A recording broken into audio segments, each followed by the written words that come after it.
next to stage is a producer of Just a Guy Productions. Keep it going for Agapito Rodriguez! What's up for your host, everybody? How are you all? So glad you. Thank you. I'm so glad you all are here. I'm not from this way, and I don't know if you guys saw the flyer, but they kind of messed up my name, and it just reminded me of the first form of discrimination I ever dealt with as a kid. It was like being a Latino boy, learning how to type like in 2003. Type in Agapito, Agapito, a red squiggly line comes in. That was where my anxiety started. And I tried to see what was the correct way. I was like, Shapiro, what the fuck? But anyway, guys, how was your guys' 420?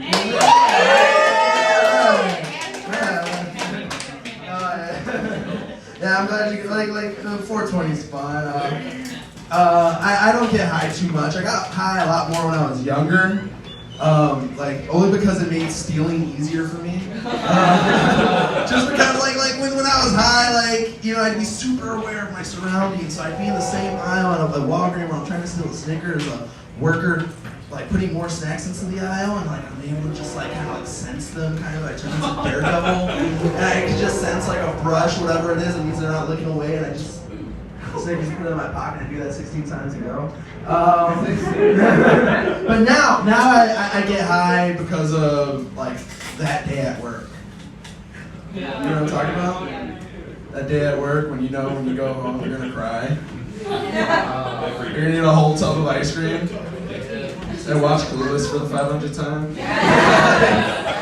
Well, I'm a mailman. I deal with that very often, that day at work.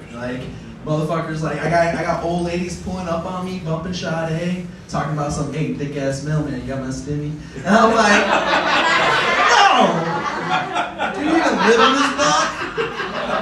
She tells me her address, I'm like, actually, I just dropped it off. But I was having that day at work, Weather was bad, I just dropped off my last package. And right when I dropped off the last package, I was like, whew, done. Then this guy that looked like a meth head from Breaking Bad, he had on track pants with a plaid shirt for some reason, his long greasy hair, and he just looked at me and he went, oh. And mind you, I was having that day at work, and I was fed up. So I pulled up, I busted U-wing, and I pulled up next to the guy, and I just went, fuck you, you piece of shit, cocksucking motherfucker, greasy hair having ass, fuck you! Yeah! And he just kept going. And it was at this moment when I realized that this guy was deaf. Good thing I learned sign language in college, because then I went, which means, bitch, you ugly. You guys are all here, we had a rough time, we're back out, going places, getting hit on.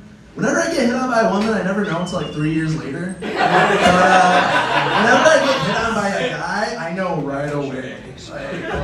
He'll typically have his hand on his hip, looks at me and says some stupid shit like, have we met before? And then I want a beer, so I'm like, I don't know, what day camp do you go to?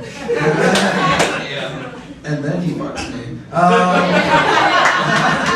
if it's not that, if we're not getting hit on, we go through that shit just to eventually date people, And when you date someone, they look out for you, right? I dated a makeup artist once, and she was always telling me, take care of your skin. Dated a hairstylist, and she was telling me, take care of your hair, wash it once a week, let the natural oils come in. Only problem with that is my natural oils come in form with these white flakes that just land on my shoulders. Kind of makes it look like I just walked out of ground zero. But now I'm dating a teacher, and she's the sweetest person, She looks me in the eye some days, and she tells me things like, I think you might be on the spectrum. But we go through this shit, we go through all this for this quest for love, and we're all guilty for going for that quest of love, and it destroying us, just completely, And after a little while of love destroying us, we think to ourselves, I think I'm gonna give that another go. But other than that, other than going back out to bars and shit, concerts are back. so fucking stoked. Nothing beats overpriced beer and white people dance like they're having clothed orgies. But like through the years of going to a lot of concerts, I feel like you can pick up on things about people based on who they go see.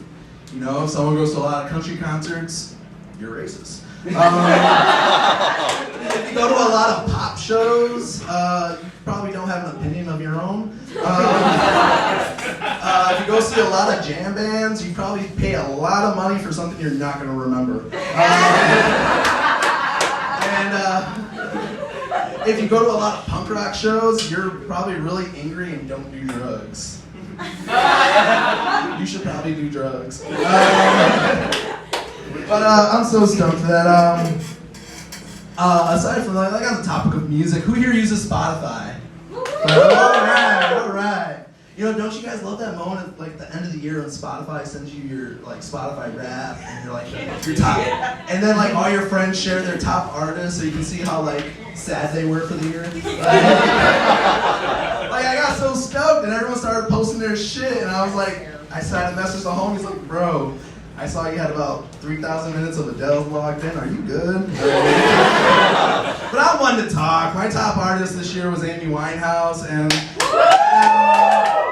Spotify sent me an email like, hey bro, here's a month of BetterHelp on us.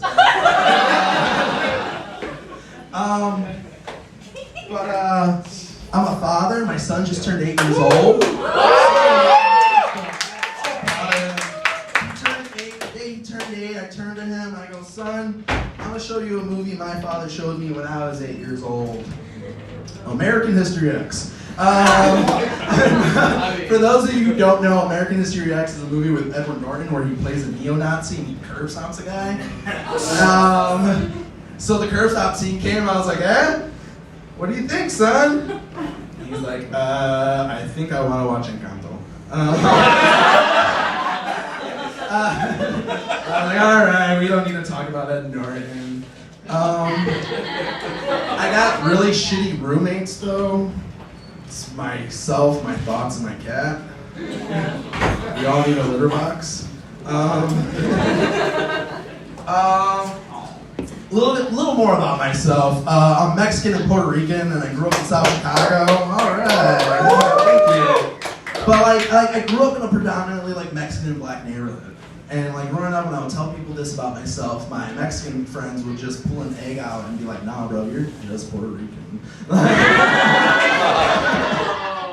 And then I would it made me feel isolated. It was one of those things that just made me feel like other.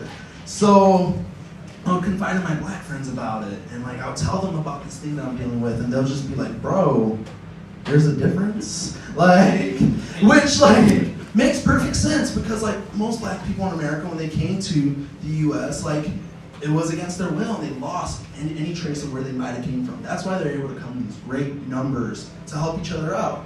Whereas Latinos, who have the privilege of knowing where we come from, just argue about whose rice is better.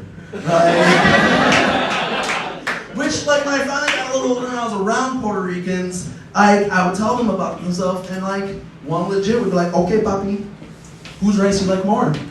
"I don't know, Mexican rice is the perfect side, Puerto Rican rice is like a meal and win." No. Naturally, he pulls out a knife.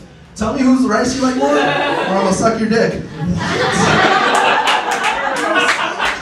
Yeah. Whose rice you like more?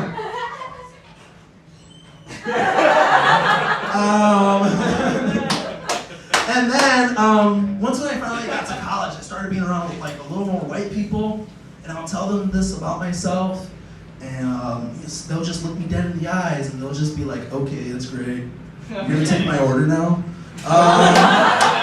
But thank you all so much. I'm Agapito.